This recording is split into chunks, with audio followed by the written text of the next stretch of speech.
Hello everyone and welcome to the video. This is Dolphin. Today guys we're gonna have a look on how to build Sonia the Wind Battle Angel for RTA. Also guys you can build the Sonia in the same way for Siege Offense. It will work in the same way.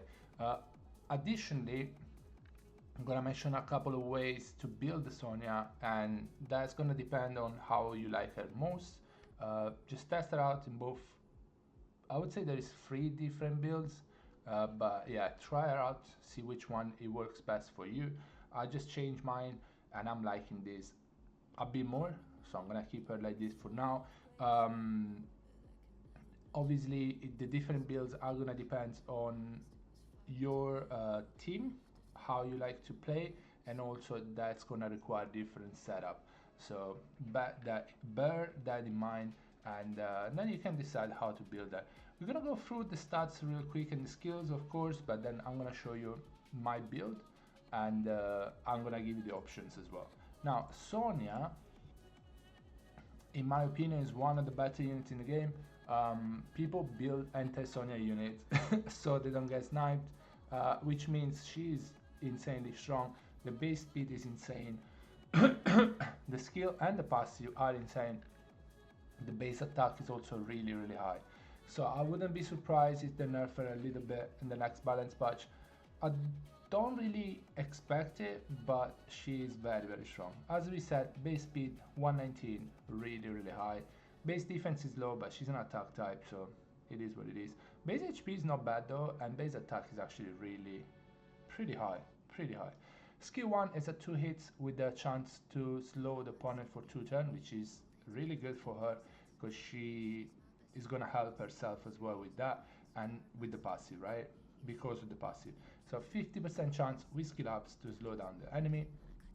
Skill 2 is on a 3 turn cooldown and ignore defense on the opponent if their defense is 60% or less than your attack power.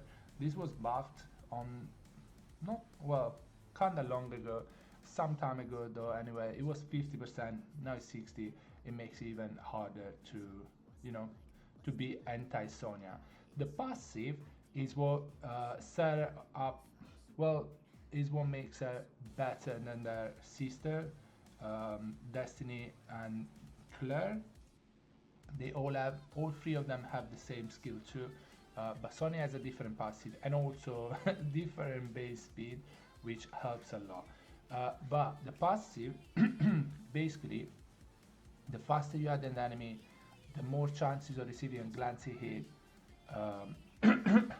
that you have. So the opponent is gonna glance on you if they're slower than you, up to 50%. Now, if they're a water, they're always gonna glance on you. Again, it depends how fast you are.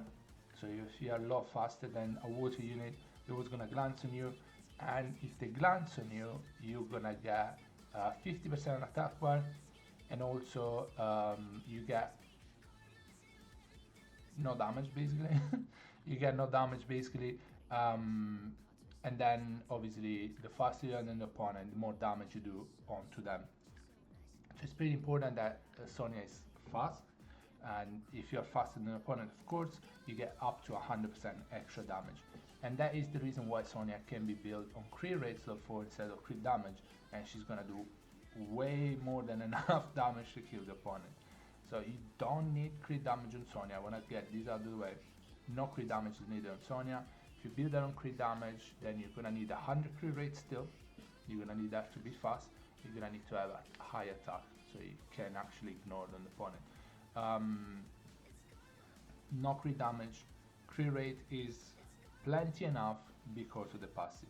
Now I'm gonna show you how I have mine built, and I'm gonna give you a few options on how to build her. My Sonia is like this. It's not the highest attack Sonia you will ever see. She's still around 2.6 attack, something like that.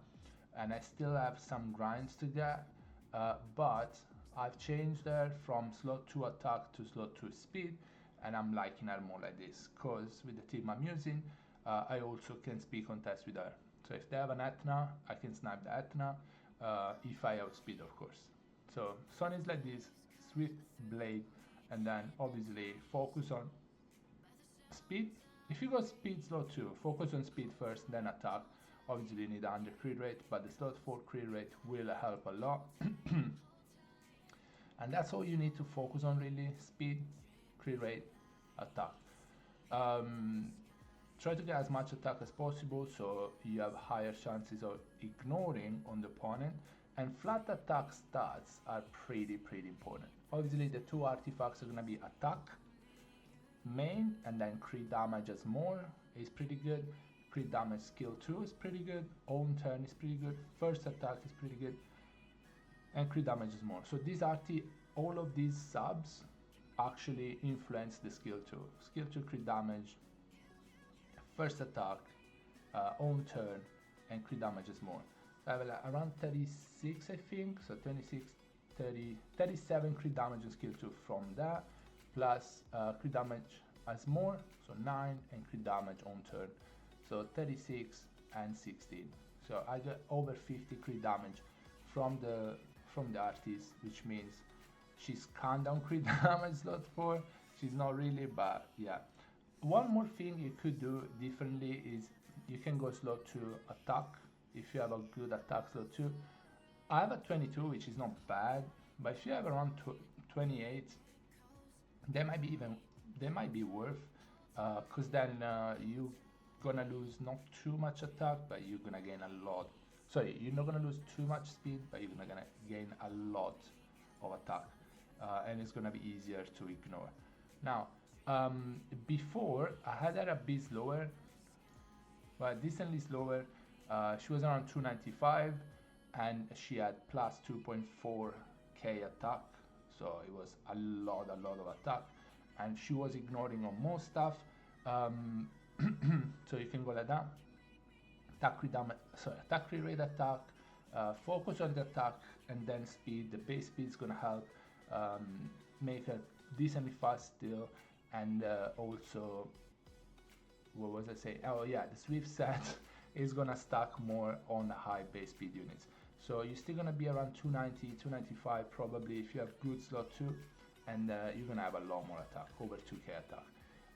I had 2.4 and she was around 290 speed, which was good because I'm using Asher a lot. So that's what I wanted to talk about. If you have a good setup, if you're using Asher, if you're using Zibala, let's say, you don't need Sonia to be that fast. I'm not using Zibala, so if they ban Asher and Sonia is not on a slot 2 speed, then they're gonna outspeed me and she might die. But if you're using Asher and Zibala a lot, then you don't need her to be slot 2 speed. You can go attack, crit rate, attack, and then she's gonna get a speed buff, so the passive is gonna stack with the speed buff, and she's gonna get attack bar increase as well. So you can do that. Another way, she was 290. Another way I could build that is 303 total speed and 2.2 plus 2.2k attack. So you go in between. With that speed, you won't be able to outspeed any Sekhmet, any Ethna, any Asher, of course, but you're still gonna outspeed Robos, Swift Robos, because they are very low base speed, and like more on speed on Swift, or like Zima, rarely seen it anyway, but you can outspeed low base speed Swift units and you can just snipe them. So these are my 3 ways I could build that. Either slow-ish on 290 and plus 2.4k attack, or like this with plus almost 1.8, or I could go in between 303 with 2.2 attack plus. So that would be good, but the way I'm using the team, I do need to outspeed the opponent. So having her like this actually helped me out, and it actually is working a lot better for me. I will try to get her a bit faster, but I don't want to lose any attack, because then it gets pretty hard to actually ignore on units. But yeah, this is pretty good. Guys, that's gonna be it for the video. Hope you enjoyed it. I hope it helps. If you have questions, as always, you can ask in the comment below. Thank you so much, guys, for watching. I'll see you on the next one. Bye bye, buddy. Take care, guys. Stay safe. Bye.